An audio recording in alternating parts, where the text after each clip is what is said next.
महत्वपूर्ण प्रेस वार्ता में सभी मीडिया बंधुओं का मैं स्वागत करती हूं, अभिनंदन करती हूं और इस्तकबाल करती हूं। और अपनी बात ये कहकर शुरू करना चाहती हूं कि हर आदमी में होते हैं 10-20 आदमी, जिसको भी देखना कई बार देखना। ये लोकसभा चुनाव इस दृष्टि से बहुत ही विलक्षण रहा है कि मोदी जी के साथ साथ भाजपा और आरएसएस की विषाक्त विचारधारा से जुड़े कई और व्यवसायों में काम करने वाले लोग, कई पत्रकार भी उसमें बेनकाब हुए हैं। मुझे लगता है कि आज की प्रेस वार्ता इसलिए भी महत्वपूर्ण है क्योंकि एक पत्रकार की बेटी होने के नाते बचपन से मैं ये सुनती आई हूं कि खींचो न कमानों को न तलवार निकालो, अगर तोप मुखातिब हो तो अखबार निकालो।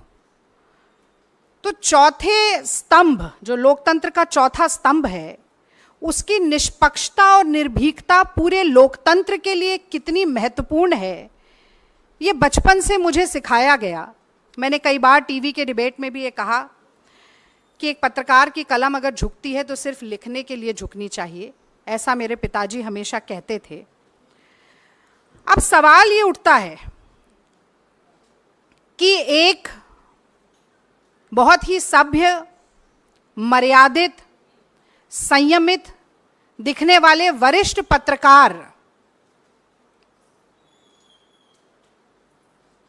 पत्रकारिता को कितने निचले स्तर तक ले जा सकते हैं, ये कल से वायरल हो रहे एक वीडियो ने दिखा दिया है। मैं तो रजत शर्मा जी से सीधे सीधे आज पूछना चाहती हूं कि जो अपशब्द रजत शर्मा जी ने कहे हैं, वो क्या उनकी आदत है, उनकी फितरत है, कांग्रेस और विपक्ष से उनकी नफरत है, या मोदी जी का चरण वंदन है? और मुझे लगता है कि कल से भारत के सोशल मीडिया प्लेटफॉर्म्स पर लाखों लोग जो अपनी राय, अपनी प्रतिक्रिया एक अभद्र टिप्पणी के ऊपर दे रहे हैं, उन सब के सामने सार्वजनिक रूप से एक स्पष्टीकरण या बयान जरूर आना चाहिए था। मैं थोड़ी सी क्रोनोलॉजी बताना चाहती हूं कि असल में हुआ क्या। पहले हम लोग सोच रहे थे कि वो दोनों वीडियो यहां पर दिखाएं, पर वो आपको मेरी टाइमलाइन पर जरूर मिलेंगे। ये वाकया है 4 जून का, जिस दिन नतीजे लोकसभा चुनाव के सामने आ रहे थे और मैं यहीं एआईसीसी के प्रांगण में बैठकर इंडिया टीवी पर बहस कर रही थी। अब होता ऐसा है कि अगर एंकर और प्रवक्ता साथ में बोल रहे हों, कांग्रेस की बढ़ती हुई टैली को देखकर गर्मजोशी का माहौल हो, शोर शराबा हो और टीवी स्क्रीन सामने ना हो, तो अक्सर बुदबुदाकर या धीरे से अगर कोई बात कही जाती है तो वो सुनाई नहीं दे पाती है।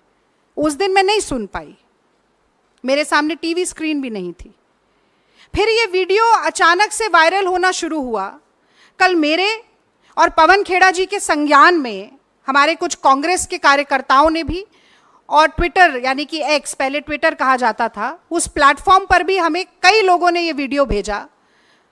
और मैं सच कहती हूं, पहले तो यकीन नहीं हुआ कि रजत शर्मा जैसे व्यक्ति सार्वजनिक तौर पर एक लाइव डिबेट में इतनी भद्दी गाली का प्रयोग कर सकते हैं।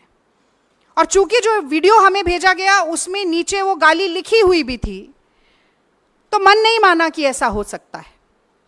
हम इंडिया टीवी के प्लेटफॉर्म पर गए, वहां से जो उन्होंने खुद फुटेज डाली थी उस फुटेज को निकाला, उस फुटेज की उस क्लिप को निकाला जिसमें ये वाकया घटित हो रहा है।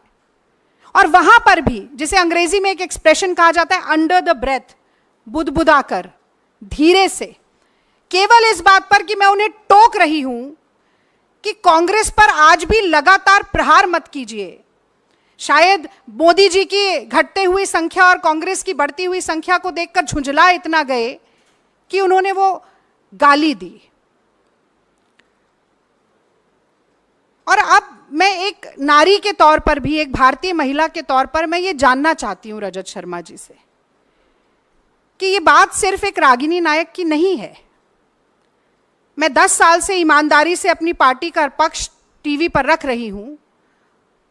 आप पत्रकार होते हुए भी भाजपा का पक्ष रख रहे हैं। मोदी जी के साथ जो आपका इंटरव्यू हुआ वो सबने देखा, किस तरीके की बातचीत उसमें हुई, सबने देखा। मेरे माँ बाप, मेरे बूढ़े सास ससुर, मेरे बच्चे, सब वो वीडियो देख रहे थे। कांग्रेस के लाखों करोड़ों लोग, इस देश की जनता वो वीडियो देख रही थी। आपने मुझे गाली दी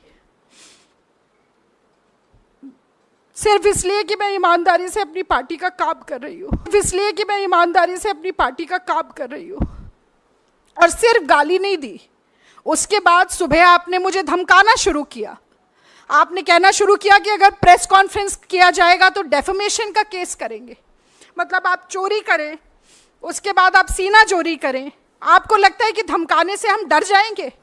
और ये आंसू सिर्फ इसलिए नहीं है कि मेरा अपमान हुआ है, ये आंसू इसलिए कि आप सोचते हैं कि सत्ता का घमंड इतना है, अहंकार इतना है, आपको लगता है कि आप कुछ भी करेंगे और बच के निकल जाएंगे क्योंकि मोदी जी का हाथ आपके ऊपर है। आप गाली दें, उसके बाद आप कहें कि आप ही डेफेमेशन का केस करेंगे और कांग्रेस पार्टी पीछे हट जाएगी।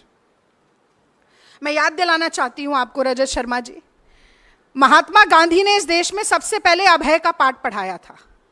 चंपारण में नीलहे जबरदस्ती नील की खेती कराते थे। गांधी जी ने कहा था कि सत्ता के गुरूर से डरो मत, अत्याचार से, शोषण से डरो मत।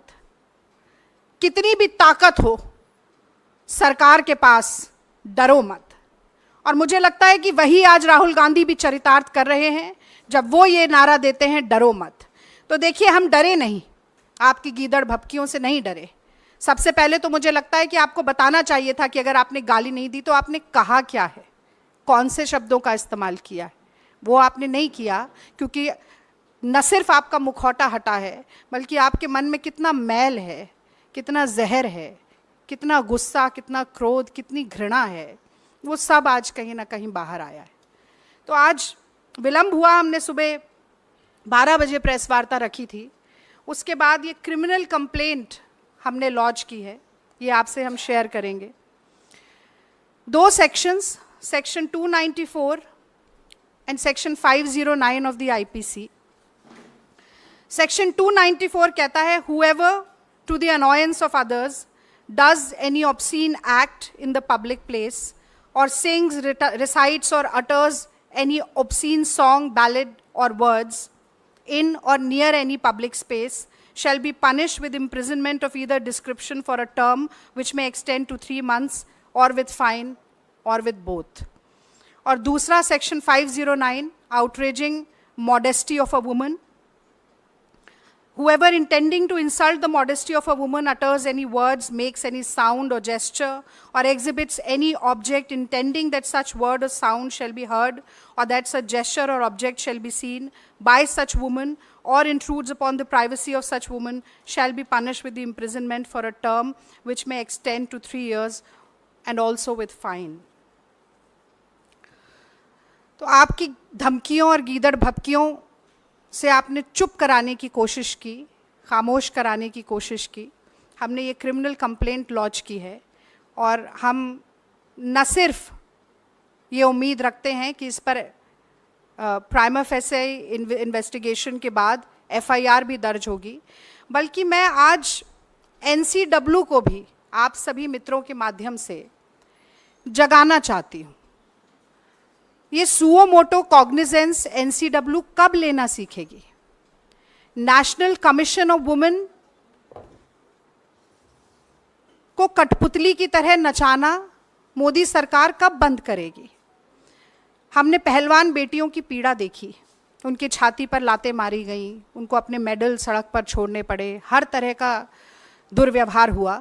तो मोदी जी से बहुत ज़्यादा अपेक्षा नहीं है, पर एक बार फिर आज गेंद उनके पाले में भी है कि कहीं ना कहीं नारी शक्ति की बात करना, नारी वंदन की बात करना, तमाम बड़े बड़े नारे देना नारियों से संबंधित, आज उन सभी का एक बड़ा फैसला, उनका सत्यापन करने का एक बड़ा फैसला वो ले सकते हैं।